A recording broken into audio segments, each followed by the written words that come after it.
Here? Can you guys hear me? Cool.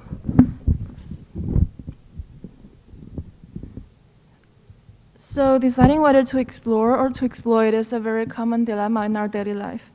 And I happen to have chosen the same example as Vincent just gave. It's like where you're gonna have lunch. I guess this is a shared thoughts that in minds of people here right now. So yeah, do you wanna go to the same restaurant that you went yesterday, or do you wanna try somewhere else around Colombia? So if you decided to exploit, then you're guaranteed to get a decent lunch experience. But if you decide to explore, it's gonna be risky, but there's potentially chance that you will find an even better restaurant. And if you ever come back to Colombia again in the future, you'll be able to enjoy it again. So today I'm going to talk about a study where we try to look into how human beings balance the common dilemma between exploration and exploitation.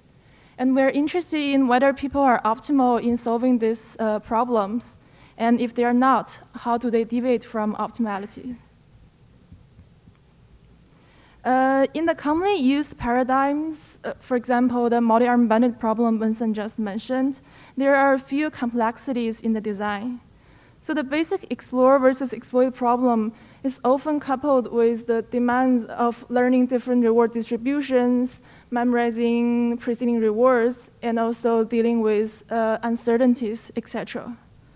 In order to actually look into the pure explore versus exploit problem, we propose a paradigm that simplifies all the complexities we could see here.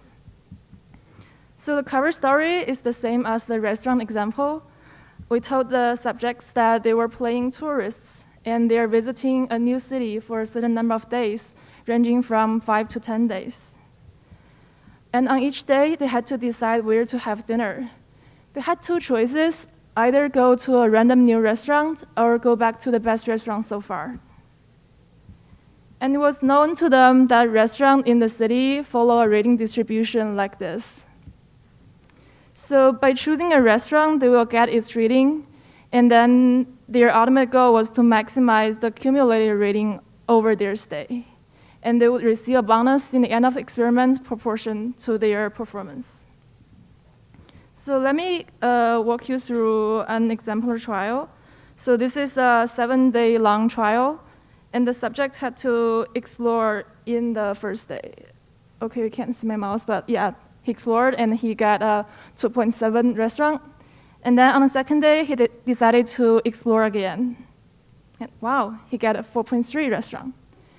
And the third day, he decided to keep exploring to see if there's any luck, but he got 3.3, so it's not as good as before. So for the rest 4 days, he just decided to exploit until the end of the trial. So that's it. And we could see here that this design simplifies these complexities so that the reward distribution is known and shown to the subject throughout the trial.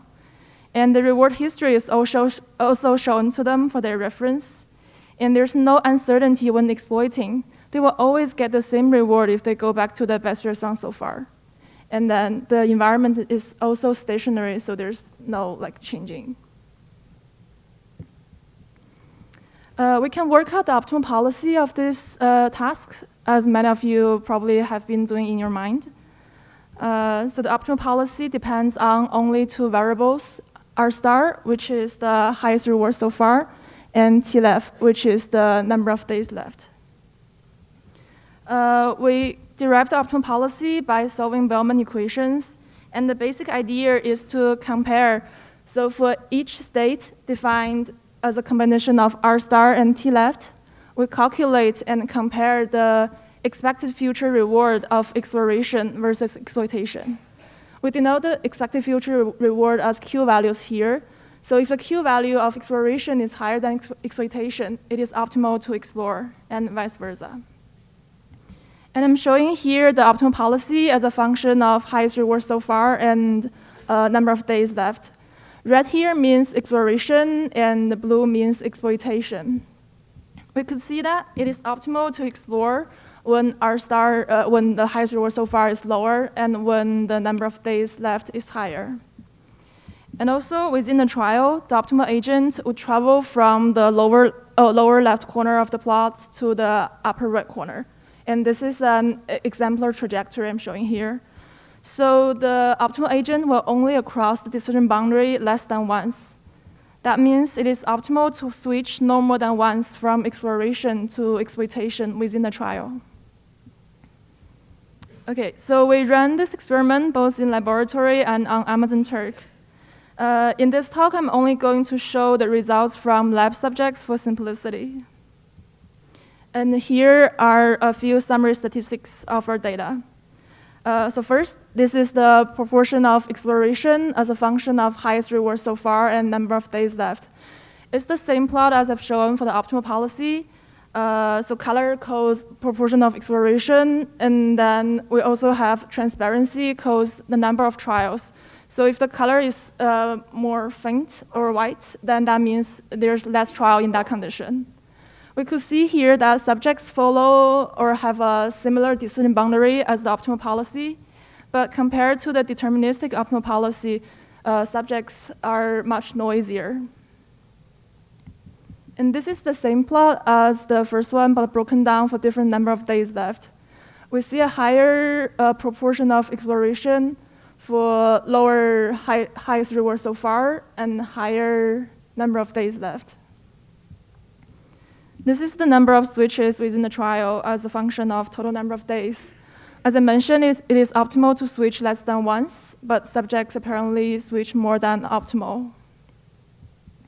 And this is the average reward per trial as a function of total number of days. So subjects perform better than the random policy, but worse than the optimal policy. In order to model human behavior, we started from the optimal policy and developed the optimal model. So the basic idea is that we assume subjects could probably calculate the difference in the optimal Q values. And we also consider that there's probably noise in their decision, so we add the decision noise. This is the optimal model. And there's also possibility that the optimal optimal policy is hard to solve, the optimal values are hard to calculate, so subjects should probably just adopt a simple heuristic rule to solve this problem. So we assume here that they just take the information of highest reward so far and number of days left, and then do a heuristic rule like this. So we fit both models, and here are how the models fit to the summary statistics. We could see from here that both models fit qualitatively well to the data, and the heuristic model fits better than the optimal one. However, neither of them fits well to the proportion of exploration, and both of them overestimate the number of switches. So, since both models that consider only the highest reward so far and number of days left couldn't fit the data well, so that led to the question that do subjects take into other information than those relevant to the optimal policy in their decisions? In fact, in our experiment, we asked subjects to write down the strategies they used for the task after they completed all the trials. And in their answers, a lot of within trial reward and action histories was reported to influence their decision.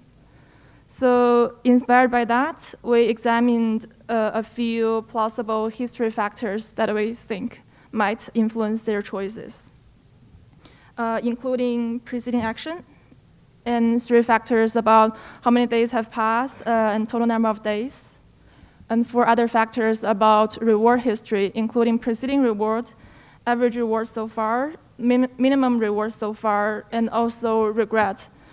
Here we define regret as the difference between what subjects got from a choice and what they could have got if they exploit. So if we take the first factor, preceding action, as an example, we calculated the proportion of exploration while we control for the highest reward so far and number of days left. So this is the proportion of exploration following an exploration choice versus following an exploitation choice. Each dot here is a subject, And we could see that most of the dots fall above the diagonal line, which means subjects explore more when the preceding action is exploration. We can also calculate the difference between the y-axis and the x-axis. That will give us a bar that is significantly different from 0. We did a similar analysis for all other factors, but because the other factors are not binary, so we split the data into half, depending on the values of the corresponding factor. For example, for number of days passed, we calculate and compare the proportion of exploration for a higher number of days passed versus lower number of days passed, and see if there's any difference. And here's what we found. So we found people explore more when the preceding action is exploration, when the number of days passed is lower, when the proportion of days passed is lower, and when the total number of days is lower. And the results are mixed for preceding reward, average reward so far, minimum reward, and regret. To do a model-based analysis, we add all these factors into our optimal and heuristic model, and that gives us the optimal history model and heuristic history model. We fit both history models, and it turns out that adding history factors into the model greatly improves model fit, telling from lower AIC values. And the optimal history and heuristic history models fit indistinguishably well. And this shows that both history models fit well to the summary statistics that weren't fit well by either optimal or heuristic models. The history models also fit well to the history effect we've seen for the proportion of exploration. So now that we know history plays a role in this task, the next question is whether each one of these factors is important. We approach this question in 3 different ways. First, we try to add each factor into the optimal or heuristic model each at a time. So it turns out that except for total number of days, adding in other factors greatly improves model fit. And then we try to drop one factor out from a time from the history models. And the preceding action seems to, so dropping out the preceding action greatly worsens model fit, but dropping out other factors doesn't affect model fit that much. And then last, we calculate the posterior that a factor is present, marginalize all possible combination of these factors. And we see that the preceding action has the highest factor posterior, while the posterior probability of other factors vary. So there's strong evidence for preceding action and weak evidence for the other factors. So in conclusion, we designed a minimalistic explore-exploit task and found that human choices in this task were mainly based on the relevant state variables under the optimal policy. And we found suboptimality in this task, including decision noise and within trial history effect. And there was no evidence for people using a heuristic approximation to the optimal values. And in the future, we're planning to use imaging methods to look at the representations of future values and history information in the brain. I'd love to thank my collaborators, Weiji and Zahi, and thank you all for listening.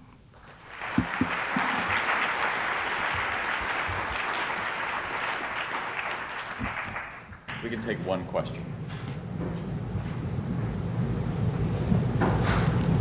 What happened on the mechanical curve? Oh, the results are pretty similar. So, like the model fits, the summary statistics are like, just like, so the conclusions are the same. So I only show the lab here. Yeah. All right. Good luck with your explore-exploit decision for lunch. See you at 1:45.